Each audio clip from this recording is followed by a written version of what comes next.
Assalamualaikum warahmatullahi wabarakatuh. Hari ini hari Jumat, tanggal 6 Februari 2025.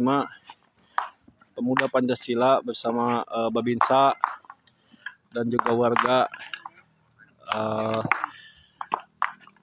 Kampung Babakan Garut RT 36 RW 06 mengadakan bakti sosial.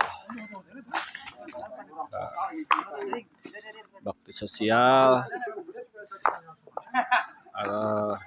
rubuhnya anak yatim yaitu saudara Adri pada 3 hari lalu. Hari ini kita mengadakan bakti sosial di Kampung Babakan Garut.